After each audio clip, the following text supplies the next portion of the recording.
listening to Let's Stay Together, a podcast about Fruits Basket by Natsuki Takaya. I'm Ellen. And I'm Kayla. And today we're discussing chapters 44 and 45 of the manga. We're going to do our summary discussion and then spoilery discussion, as we always do. I don't have any other announcements. Except that this week's going to be all Ritsu all the time, I guess. Yeah.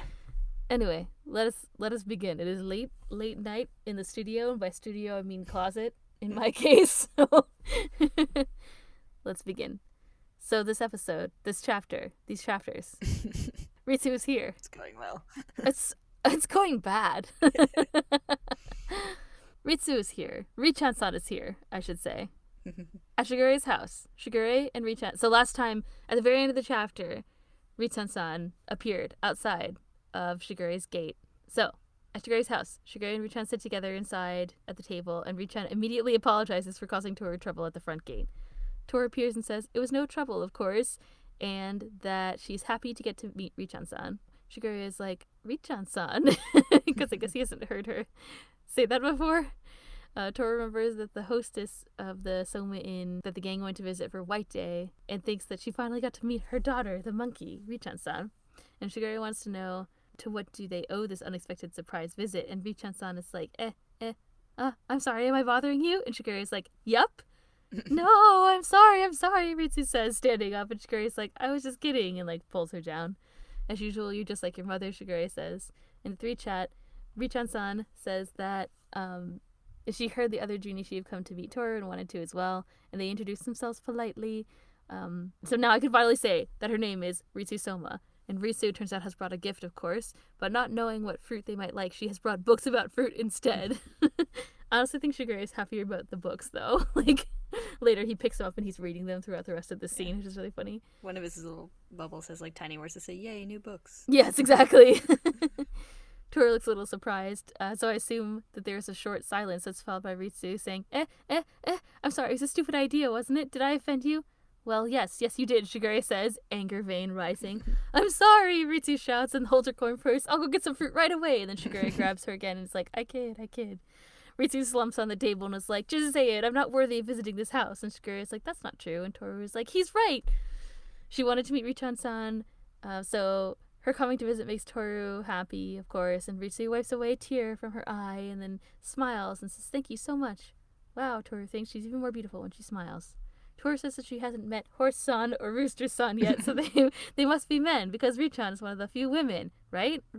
Because, and I had to dig back in the archives of my brain and also the manga for this, but Kagura said at the very beginning, the first time that she showed up, that there are 3 girls in the zodiac or something. Like, she said there's 2 other women in the zodiac when they met. So Shigure suggests that Tohru go change since she's still in her school uniform, and so she pitter-patters off to do that. You too, Richan, he says. Are you going to keep wearing long-sleeve kimono? And Ritsu says, yes. I'm sorry. Not that I mind, Shigure says, but do you wear that to college too? Yes. I'm sorry, Ritsu says again, and then it's like, is that bad? Is that really bad? No, it doesn't really matter, Shigure says, not looking up from a fruit book that he's been reading all this time.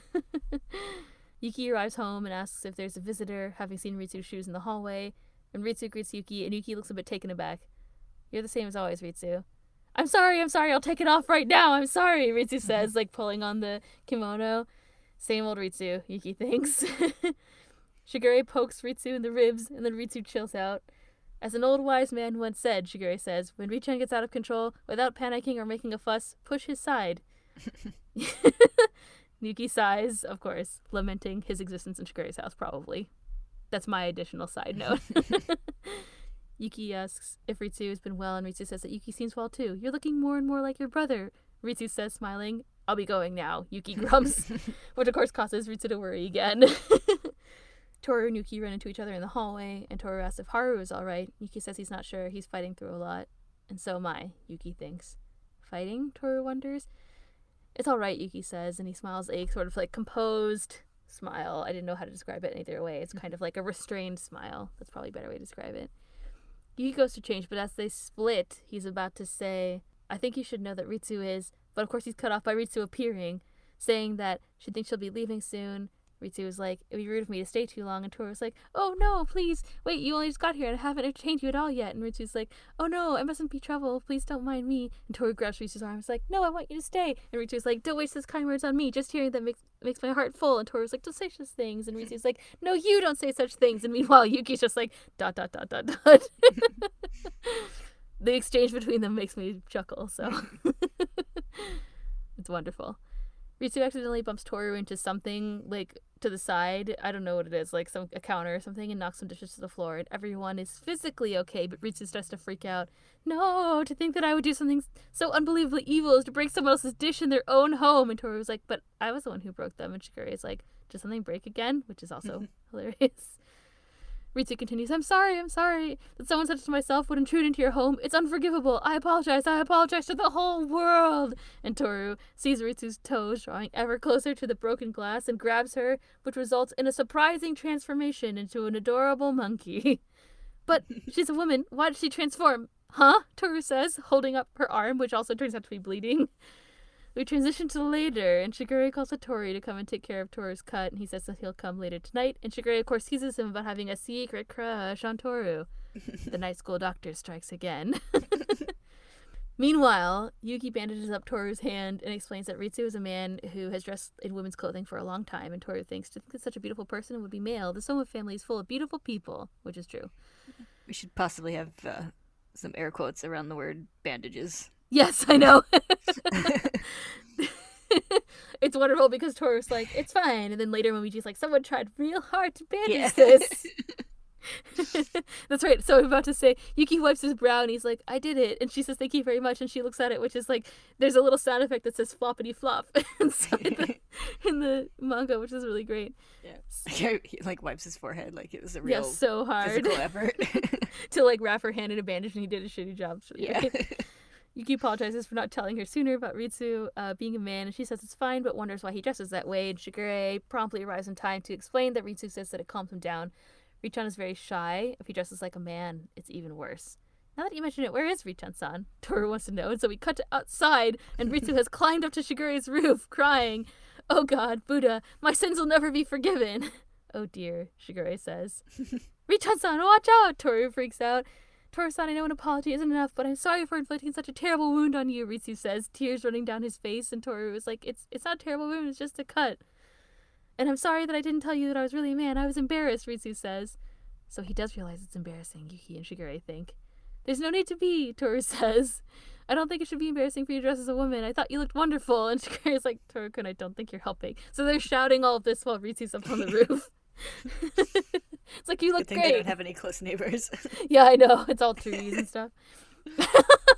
If they had neighbors, things would be very exciting, I think. Why do I always cause such trouble to those around me? I'm so shameless, the way I burden everyone, Ritsu says.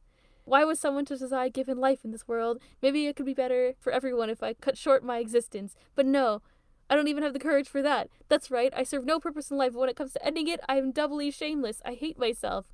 We see Tohru concerned. The last thing that Ritsu said is really, like, pinging something with Yuki. There's, like, a scene of just his eye and, like, that, like, little lightning bolt texture in the background. Ritsu kneels on the roof. Someone like me needs punishment. Only divine punishment will do. And Shigure is like, come on, Richan. Don't say that, Tohru says suddenly. You don't have to be courageous. What's wrong with being shameless? Sometimes living can be hard, but it's only because we're alive that we can make each other laugh, cry, and be happy. If that's not a reason for being born into this world, I don't know what is. In this world, she thinks, and then we see what looks like a faded image or memory of her mother, Kyoko. Suddenly, Ritsu slips, and Tohru covers her mouth in shock, and Yuki and Shigure watch, and Tohru covers her eyes, but eventually she looks up as Richan dangles from the roof, and then pulls himself up gracefully. This silent but relieved ghosty panel of Ritsu on the roof, and then he announces, I twisted my ankle, and, like, cries. Yuki thinks, I don't care anymore, just leave me out of this, and, like, takes off. And Shigure is like, you really are shameless, seriously. Later in the evening, Hattori comes and bandages up Ritsu's ankle and asks about Tohru, who brandishes her poorly bandaged hand and says she's fine, and apologizes for the trouble of Hattori coming to check on her. That's right, she thinks Yuki-kun is trying to change. It's rude of me to keep worrying, isn't it, Yuki-kun? And she looks back over her shoulder at him, and they both smile. Ritsu asks to stay the night, and Shigure says it's unusual for Ritsu to be so assertive, which is like, didn't seem assertive at all, but whatever. We see a tiny panel of Tohru shouting from earlier, which is, I think, Ritsu's thoughts. And Ritsu says, yes, I just wanted to ask. Tohru's narration says, he may be a man, but he's still beautiful, the monkey Richan-san. I wonder if tomorrow I'll get to talk to him some more. And the last panel shows Kyo finally arriving home, and he's like, what the hell are Ritsu and Tori doing here? And Ritsu is immediately like, I'm sorry. Tohru is like, welcome home. And of course, that's the end of that chapter. She's like, why are there people in this house? That's what happens when you go to the dojo, Kyo. You miss all the excitement. Like, you're training and shit, trying to be responsible, but... Oh my goodness. Anyway, chapter 45 opens the next morning, and it's of course chaos in Shigure's house because like half of the family is staying there in this teeny house. Tohru asks Tori how some food she's making tastes, and he says it's just right. And Shigure butts in and makes a joke about how great his housewife is, and he's like, don't you just want to steal her away? And Tori is like, well, you better think before you say such stupid things or someone might send you flying through the roof. And of course we see that Kyo has appeared behind him, fuming. Who are you calling? I just did a brief count, and it is almost half the zodiac in the house right now. I think it is. That's why it's I like thought 5 of them. So it's Yuki, Kyo, Shigure, Ritsu, and Hattori. So yes, 5 of them. Yeah. Exactly. My thoughts exactly. Who you calling your wife, huh? If you don't shut your stupid mouth, I'll break your neck, he shouts, and Shigure is like, Kyo-kun's scary. Tori wishes Kyo good morning, of course, and then he sasses her for letting Shigure get away with jokes like that. There's no need to take your jealousy out on her, Tori chimes in, and he's like, I'm not! Which is great. And then Kyo is busy being sassy about why Hattori is still there, but then he suddenly notices there's no more milk in the fridge. Tohru apologizes and offers to go get milk right away, and Kyo's like, wait, you don't have to. And Toru's like, no, as someone who's been trusted with this kitchen, this is very serious. It's not her fault. I'm sorry! Ritsu shouts suddenly and vigorously appears with a bowl. Kyo is like, whoa, and Ritsu continues, I always have cornflakes for breakfast, so Toru-san poured the milk that would have been yours, Kyo-san, into my bowl. I am the one who drank the last of the milk. I am the one who is steeped in sins. I am the evil one. Now please, without hesitation, render judgment. Render judgment, please. And Kyo is like, oh yeah, you're still here. I am the one who's steeped in sins. I'm gonna say that every time I finish the milk from now on. I just thought it was wonderful. I know that nothing but ill will come from my partaking of breakfast at Shigure Nisan's honorable home, Ritsu says. Shigure, who's wiping up spilled milk from the floor, is like, Richan, next time put down your cereal bowl before launching into your violent confessions. And Richan continues, How on earth can I possibly make it up to you, Kyo-san? Please drink as much of this milk as you would like from my dish. I've hardly touched it. And Kyo is like, I'd rather die. Tohru narrates that Richan-san is the beautiful monkey man of the zodiac. No, I don't think she says it like that. That's how I say it. And that his personality resembles his mother's, of course, yes. As if we couldn't tell by now. Yuki finally arrives awake to the chaos, and Shigure points out that he's late getting up. Ritsu's like, no, I'm sorry I let you sleep late. I'm sorry I made you late. And Yuki wonders why Ritsu is apologizing. Ritsu continues saying, oh, I'm sorry. You'll be suspended because of being late, and then you'll be expelled. I'm so sorry. And he's like, hey, don't go deciding the future of my schooling. Shigure uses his magic trick of poking Ritsu in the side to calm him down, and then Ritsu kind of chills and, like, flops down. Shigure gives a thumbs up and says, justice prevails. And Kyo is like, you fight for justice? And Yuki's like, that's funny. You're always more of a villain. The kids finally get their shit together enough to leave for school. And Hattori tends to Ritsu's ankle again. Shigure and Hattori talk to Ritsu about his behavior, and Shigure is like, it's when you start apologizing like that you really creep people out. And asks, Richan, you want to be a better man, don't you? Of course, Ritsu says. Someday I hope that I can overflow with confidence like Aya Nisan. And then we see Ritsu's vision of Ayame eating soba noodles with very deep confidence. That's impossible, Shigure says. Ayame aside, Hattori says, the people around you aren't criticizing you as much as you think. So you can have a little more composure. Yes, Ritsu says, looking contemplative. On the next page, we see baby Ritsu looking at his parents, who kneel. Voices say, I'm sorry, I apologize, I'm sorry. And baby Ritsu says, father, mother? We cut away to school. Momiji, Tohru, and Yuki have lunch together. So it's funny because we just talked about Kisa in our anime break. In that episode of Kisa, they also did the same thing, but Haru wasn't there. So I wonder if they kind of like eat lunch together or something. It's cute. Yeah, I like this like bunny mat they're sitting on. Yeah, it's like Momiji brought his own like bunny style picnic blanket or something. Yeah. Momiji says that Richan is fun and energetic, and he also says that Haru stayed home from school today. Momiji continues. Oh, Momiji also comments on Toru's bandage and is like, it looks like someone tried their absolute very hardest to wrap it. I think there's a little note that points to Yuki, right? That says, like, person who tried to wrap it or something. Yeah. Because, like, long ... Yeah, exactly. When Richan panics, he says he goes crazy, but he's very nice, and Toru agrees. Toru thinks when Ritsu smiles, it's so very gentle. Yet he blames himself for something, like Yuki-kun, Kyoko-kun, and the others, she thinks. Then we transition to her walking home from school. She remembers the day before. Ritsu says, why was I born into this world? And she remembers the past. We see baby Toru, specifically. Her mom is undoing her hair, like taking a hair tie out of her hair. I'm so glad I had you, Toru, Kyoko says. I can go on smiling every day because my little girl is here. Mommy, Toru says, does that mean that I was born so that I can meet you? And Kyoko smiles a huge smile and says, if that's true, it would make me happy. No! A familiar screaming voice breaks Toru out of her memories. I'm sorry, please excuse me, please forgive me. I'll go buy more takoyaki right now. I'm sorry. I tried to take it back. I apologize. I'll apologize to the whole world. And Toru looks over, of course, to see Ritsu, fighting with a cat that has grabbed a bag of takoyaki. Ritsu can't even fight with a cat. They walk home together, and Ritsu explains that Shigarei-san, if he doesn't eat takoyaki, his writing brush will slow down, or so he says. I see, Toru says, and then a ghosty silence follows. They both say at the same time, and then people stare as they both try to get the other person to talk first. Toru's like, yes, what is it? And Ritsu's like, no, what do you have to say? No, Richan, you go first. Oh, no, I couldn't, please, Toru-san. No, I couldn't. Do you feel like we're getting nowhere like this? Yes, you're right, Ritsu says. And then Toru's like, so Richan-san, by all means. And then she has swirly eyes as she said it. Ritsu finally explains that there's something that he wanted to ask. He asks if, when Toru met his mother, did she say anything about being ashamed? Toru, of course, doesn't respond, but Ritsu apologizes for asking, but then continues.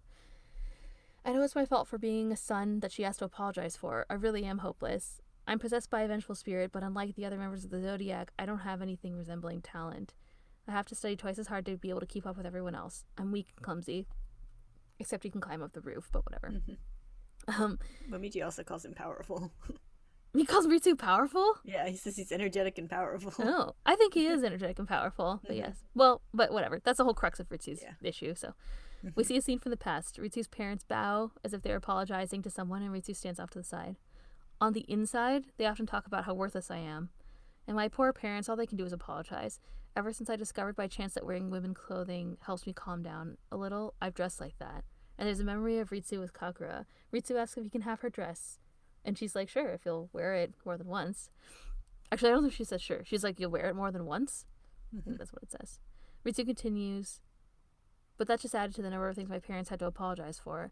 I thought they'd try to be stronger I thought I'd try to be stronger and stop dressing like a woman, but I just don't have the confidence. So that's why I'm so hopeless, Ritsu says, looking down. We see Ritsu as a child holding a ball, and he thinks, my heart broke. Father and mother must hate having to apologize for me all the time. He imagines the same scene with his parents. Surely they wanted a son who would make them proud, a worthwhile son. I'm sorry, he says, and he drops the ball. Maybe it would be better, he says, if I didn't exist. This is in the present. I'm sure there was no reason for me to be born. And we see Toru's eyes and Kyoko, face bandaged, dead, surrounded by flowers. The reason that I know that she's dead is because her kimono's crossed the wrong way. The right side's on top. And then there's a narration there in black boxes, which I believe is Toru's. Even if there's a reason, sometimes you lose that reason. Even so. But I still keep living, Ritsu says. I really am very shameless. You're trying to find it, aren't you? Toru asks. I'm sure that inside your heart you're trying with all your might to find your own, the reason that you were born. And Toru looks down, tears in her eyes. Because really, there might not be anyone who was born with a reason. I think that everyone might need to find their own. And her internal monologue continues, a reason for being born, a reason that's okay to be alive, a reason to exist. Out loud she says, I think that everyone might have to find their reason for themselves and decide for themselves. It could be your dreams, your job, a person. The reason that you're looking for might be vague, unclear, and uncertain. And you might lose it, she thinks. Out loud she continues, but as long as you're alive, you have to keep searching for that reason. I'm searching too, and if I can, I want to find my reason in someone else. She smiles. The people in my life give me something to live for, she thinks. And she says out loud, and someday I hope I'll find that special someone to whom I can say, you're my reason for living. Whenever I start to feel sad, I think about my reason, and I know that I have to keep doing my best. So that's why I'm sure it's okay, even if you're shameless. Because if you stay true to yourself and live your life boldly, someday you might be able to meet someone who will want to eat takoyaki with you more than anyone else. Tears well in Ritsu's eyes, and he thinks, thank you so much. I want to hear those words one more time. I want you to say them one more time. I wonder if I can find it, Ritsu says. My reason. I hope I can. Someday, I too, if it's possible, I want to find it in someone else. Ritsu clasps his hands together and cries, smiling. I hope I can eat takoyaki with them. Ritsu thinks, I hope I can say it. I was born for you. It'd be nice if I could say that someday. Perhaps that person is out there waiting to hear those words, and I just haven't met that person yet. Back at Shigure's house, Michan has clearly failed to connect with Shigure and is writing a suicide note outside. I realize that no parent wants to bury their own child. Father, mother, she says, but your daughter Mitsuru can no longer bear the harassment of a certain author. Michan-san? Tohru asks. Please don't stop me, please don't stop me. I really mean it this time, she screams. Shigure, of course, arrives at that time, and he asks for the takoyaki. Michan demands the manuscript, to which Shigure replies, calmly eating a takoyaki ball. The manuscript? What makes you think I could possibly have finished it? A certain person named Ritsu showed up and kept me from writing it, and Michan and Richan both freak out. Richan's like, I'm sorry, Shigure-ni-san, and Mitsu is like, you couldn't finish? That's terrible. We'll have to drop your story. Drop the story? That's dreadful. Please, Oni-san, please write with takoyaki power. Yes, sensei, with ikayaki or takoyaki or whatever it takes, write quickly, without hesitation. And Shigure calmly offers the takoyaki while Ritsu and Mitsu freak out in the background. A ghosty, not quite silence figure or scene follows with Ritsu saying, with takoyaki power. And Ritsu and Mitsu exchange tear-filled glances. What's takoyaki power? Mitsu asks. Well, that is, when Shigure-ni-san eats takoyaki, he transforms into a great warrior. I don't, he says. They both freak out at Shigure again about the manuscript, and Tohru smiles. And there's a narration that says, I hope I can find my reason. And we transition to the main house. Whoa, I don't believe it. Someone walked in who looks exactly like Yuki, Haru says. And Yuki, who's arrived, is like, I am Yuki. Yes, mystery, he says. Yuki says that he snuck in, and Haru rummages around and then whips out a camera. Peace, he says, setting up for an old school, digital camera style selfie. You too, Yuki, peace. And Yuki's like, what are you doing? He says that he's commemorating Yuki coming to the main house after so long. But Yuki ignores all Haru's, silliness and asks if he's doing okay about Rin.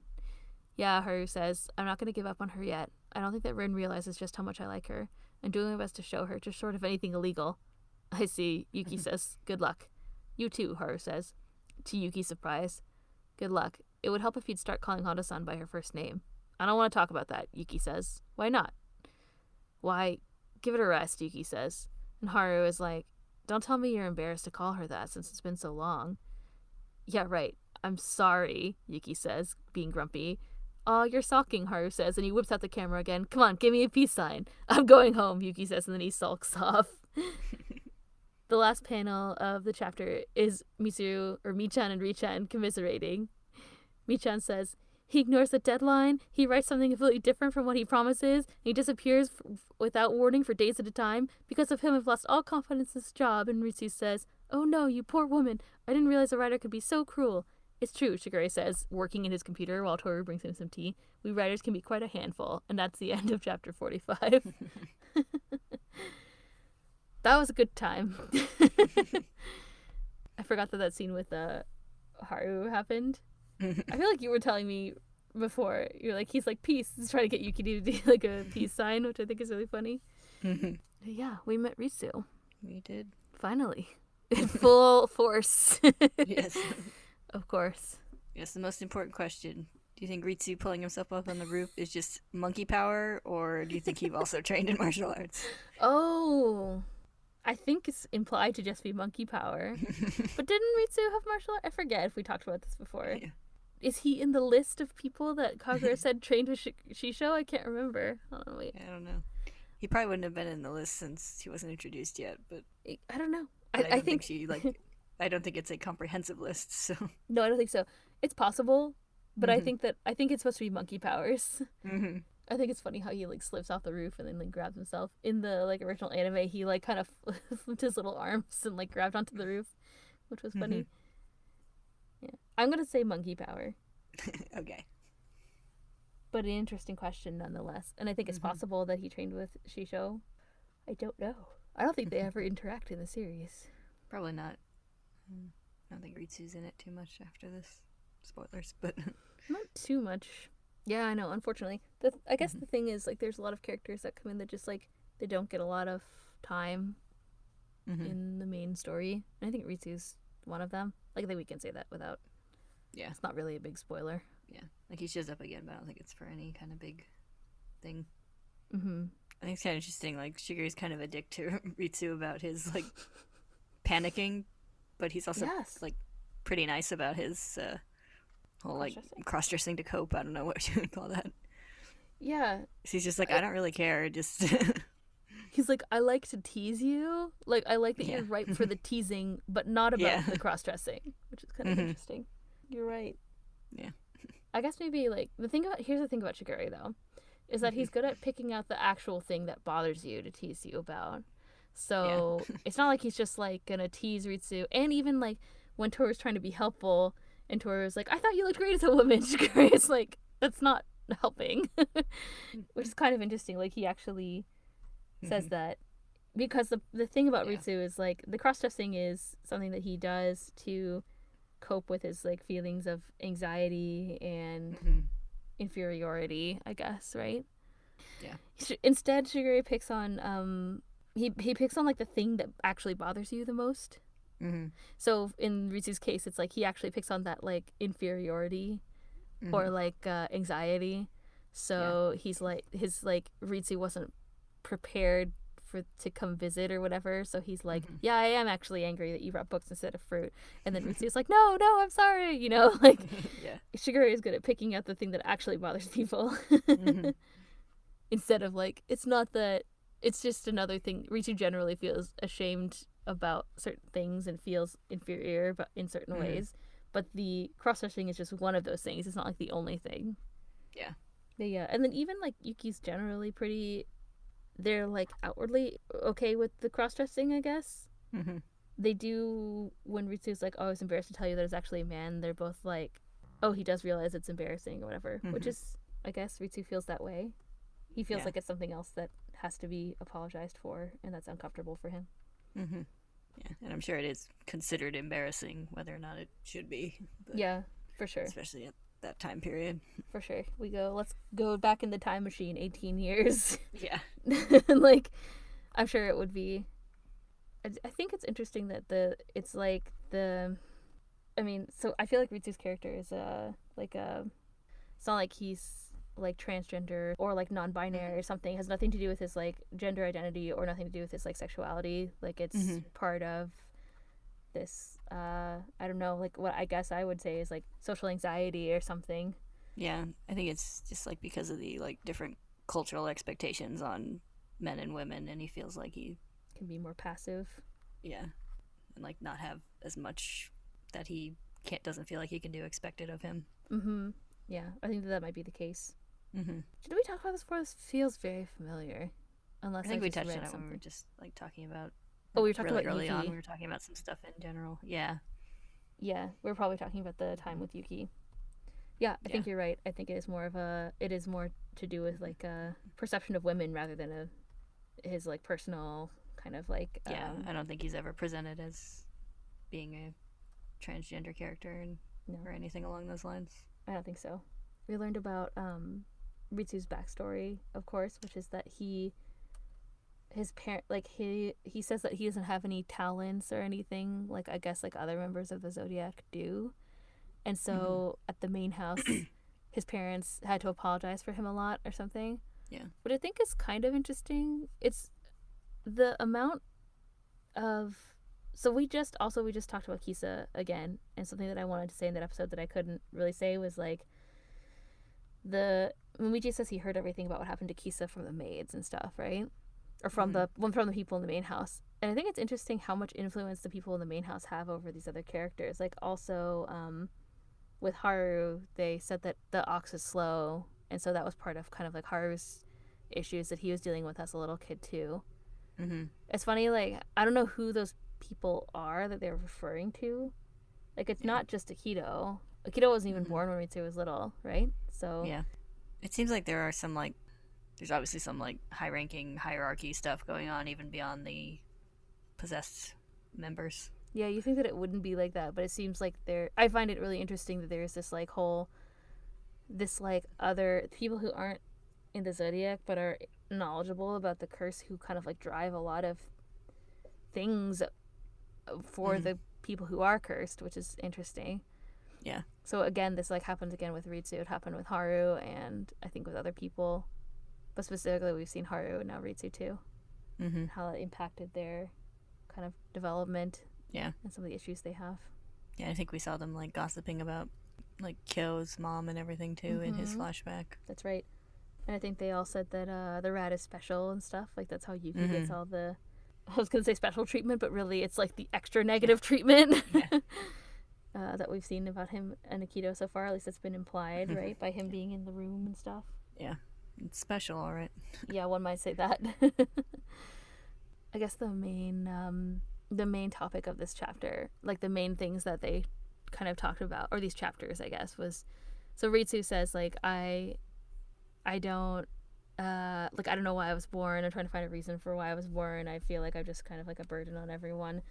And then Tohru has this competing, the opposite opinion, which is like, hold on, wait, what did she say? She said like, sometimes living can be hard, but it's only because we're alive that we can make each other laugh, cry, and be happy, right? If there's not a reason for being born in this world, if that's not a reason for being born in this world, I don't know what is, which is kind of interesting. So she kind of presents this opposite opinion, and then they have their chat, and their whole chat is about finding a reason to live, or like finding, I don't know, I guess like a purpose in life. So it's kind of that's the Kyoko wisdom drop of this chapter, although it kind of came from Tohru this time. Yeah. That you need to find out for yourself what makes life worth living, I guess. And for her, it's strongly implied that it was her mother.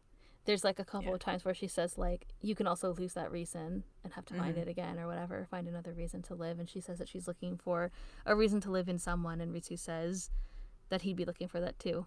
So it's very interesting. It's kind of, but also ties, like, I find like this language specifically in this chapter, I guess it depends, like living for your mom or finding someone, so your person to eat takoyaki with strongly implies that you're looking for like someone in a, I guess in like a romantic way, someone who cares for you. That's how I feel the way that it's written. Even though it's sort of like set up with Tohru and kind of like her mother being her reason to live, right? Or someone to live for. Yeah, I think the way it's phrased at the end kind of makes it like a romantic thing, but like the examples given are like you know, Tohru and her mother like from both directions, because like Kyoko's this like thing about like being excited to like get up every day because she gets to see Tohru or whatever it was exactly. Yeah, she's like yeah, something like that. They get to smile every day or something. I'm glad I had you. Yeah, she says. Oh, I have a question for you. It's not serious. Does breaking the dishes count as damage to Shigeru's house? Well, I was going to joke that he got water damage to his floor from the spilled milk, so... I think there's definitely some damage of Ritsu's, but I don't know what it would be. Damage to the floor. The scene with him running around with the bowl is hilarious. Yeah. I apologize to all. I love when he's like holding it out to Kyo and it's like dripping down the sides. Yes. And he's like, no. He's like, please have some of this. And Kyo's like, I'd rather die.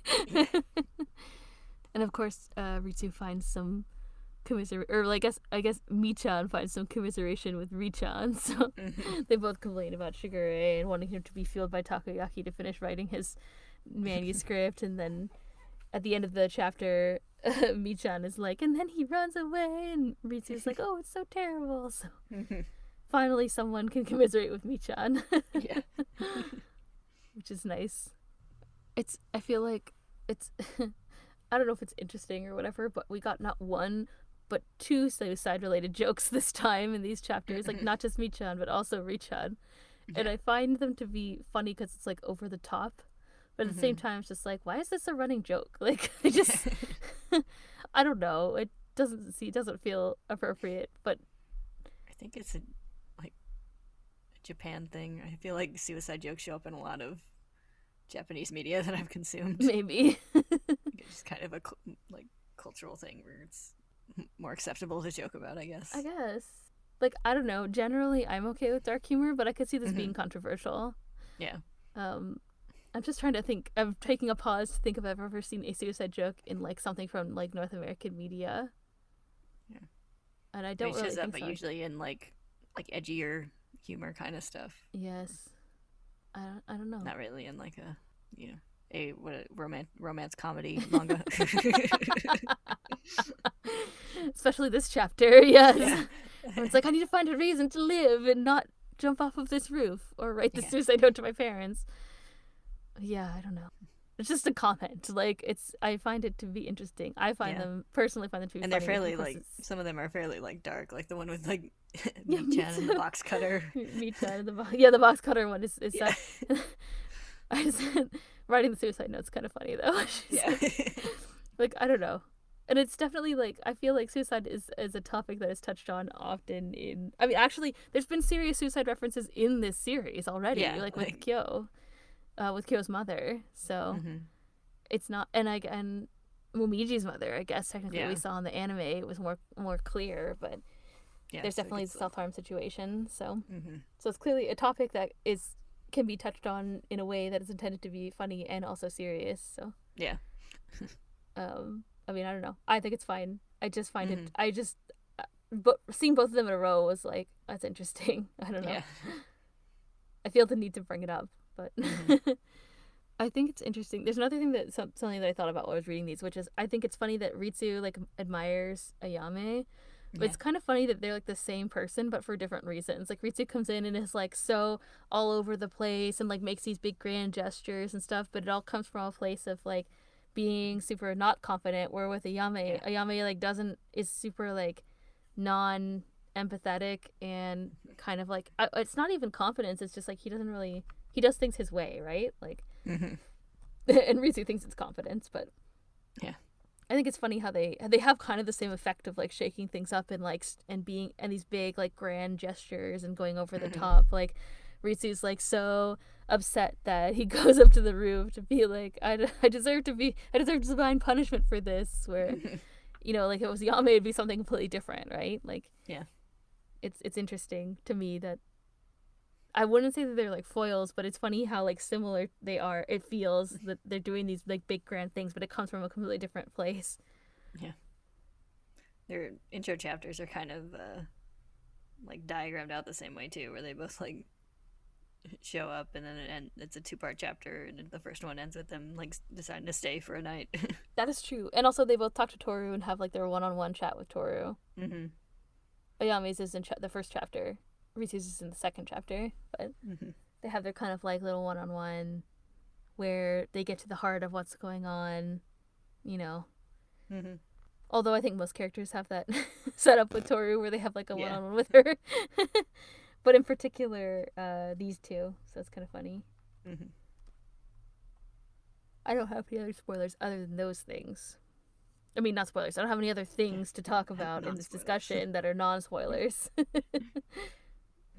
Spoiler alert, all those things are spoilers. I mean... Yeah. I think my last note is Ayame eats his soba with confidence, so... I was just excited to report that back for you, because we talked about that at some point, too. Ayame does everything with confidence. Yeah. Blind confidence. Yes.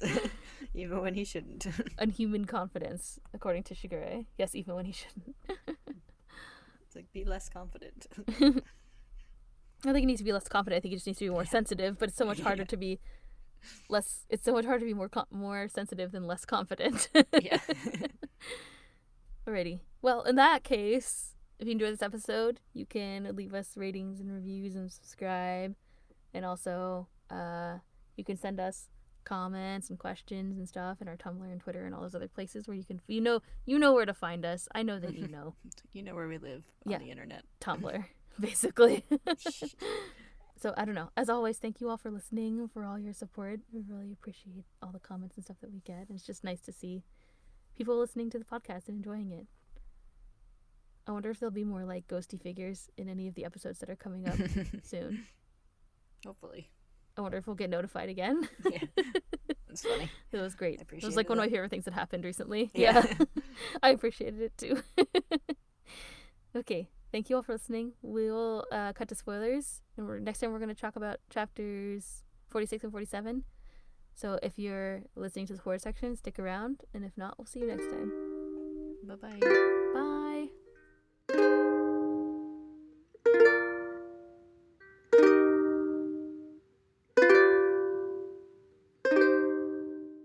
Okay, it's time to talk about spoilers now. For the spoiler people. People who are okay with being spoiled. And or spoiled. Spoiled rotten. Yes. I was really excited because it was Richan and Michan's meet cute, and I didn't even know. I remember all these things that happened with Ritsu, like climbing on the roof and like falling off the roof and stuff, but I forgot some of the other stuff that happened in this chapter. Like, it's interesting that Yuki's little thing with Haru is still suspended throughout these chapters. Like, it's probably not going to get resolved for a while. I wonder how much more time. So, like, the last part that we read was him freaking out and, like, beating up the classroom, right? Mm-hmm. And there's even reference to it in this chapter. Like, it's not just completely done. It's not like that was the resolution. Yeah. So I wonder if that's starting in this pattern of things happening slowly over time now. Yeah. Well, we don't even meet Rin until, like, the middle of the beach arc, so... This says, oh, actually, it says that she appears in 2 chapters. Not next time. Next time, my note says, everyone freaks out about the future and Yuki's backstory / Ayame. And then the next one says haunted house / Rune appears. So maybe in 3 chapters? I don't know. Oh, there's a scene at the end of this volume that has... Oh, there she is. That's what I was referring to. Mm-hmm. So she's coming very soon. We're getting there. Mm-hmm. So I guess probably over next time they'll probably talk about it. Maybe they won't. I don't know. But the other spoilery thing that I noticed was that I didn't realize that Tohru's like situation with her mom was brought in so early. Like, I didn't realize it was going to be in this chapter. Yeah. And it's pretty clearly set up that Tohru's like reason to live is her mom, as it is shown in that scene. So I felt comfortable talking about it. Yeah. And speaking of suicide attempts, this whole thing made me think of like Kyoko's like almost suicide attempt after Katsuya died. Yes. Yes. It is related to that. Mm-hmm. Yeah, it's kind of funny, that scene where Tohru's mom is like, I get to live every day because of you. I'm glad I had you, and I get to be... her hair is still long and stuff, and Tohru's still pretty young. Like, it actually looks like it's around that time when Katsuya died, too, actually. So it's kind of interesting to see that and know that that's coming. So I'm not exactly sure when that scene is supposed to take place, but it sort of looks like it's around the same time frame. Like, Tohru's pretty young, so... Yeah. And, of course, Tohru's saying that she wants to find someone... a reason to live. I mean, I think it just kind of like, it's all a part of her struggling to get over her loss of her mom. I do think it's interesting that it takes kind of like this romantic sort of lean because of the text. Like, I want to find someone to eat takoyaki with. It's also it made me think that whole like I was born for a person kind of thing actually comes up at the end with the Ayame and Mine. Like, when Ayame's curse is broken, that's, like, basically what he says to her. For sure. Yeah, so... I think, yeah, you're right. I think that there's some language around that with Shigure and Akito as well, isn't there? Probably. I think there is. I can't think of it. I feel like it comes up more than once. That was just the first one that made me think of, especially since we're talking about Ayame in this chapter. Yes. Yeah, he eats a soba with confidence, because he was born to be with Mine. Yes. He was born to eat soba with Mine. More than anybody else.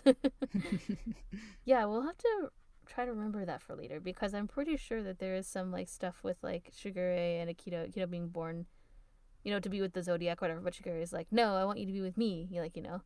Something like that. That sounds really familiar to me. I'll have to dig into that later. I didn't realize that until we were just talking about it now, so. Yeah, that's interesting. I definitely didn't think about that till just now, but you're right. I think that comes up more than one time. I mean, it is a shoujo after all. Yeah. They all get like paired up with somebody at the end. I feel like it's setting up. It's like, I just feel like this little exchange between Ritsu and Tohru, it sets up so many things, really. Like, it's all of this tied into like Tohru and her, issues with her mom, and then not just Ritsu finding someone, but a lot of people kind of dealing with the things that are their sort of like inadequacies that they feel like they have, and finding people who can accept them for who they are. Yeah.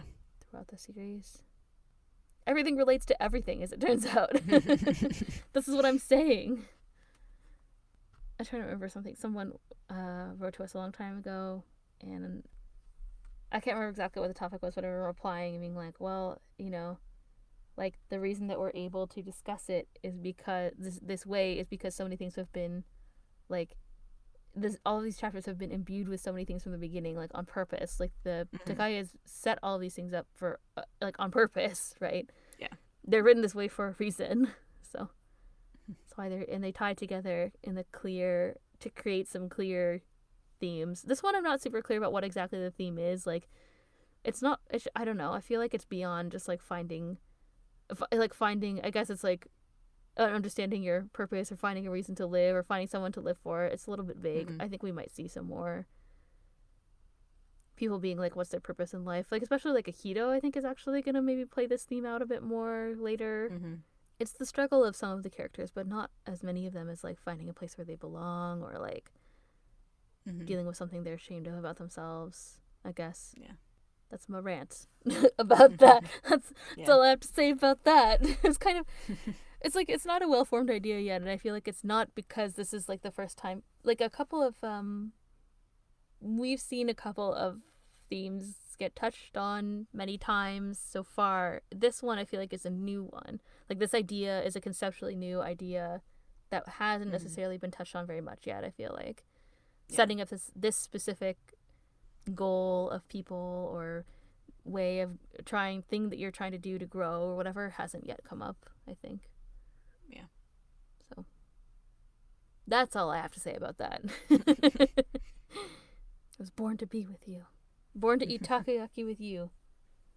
Born to create a podcast with you. That one's better. I don't like takoyaki that much. My recollection of eating takoyaki is that it's hot. Yeah. It's like, maybe it would have tasted good if I had any taste buds left. It's fine. It's fine. It's tasty. Not something I would seek out. No. I don't disagree with you. I think we're getting tired, because this has been quite the quiet episode.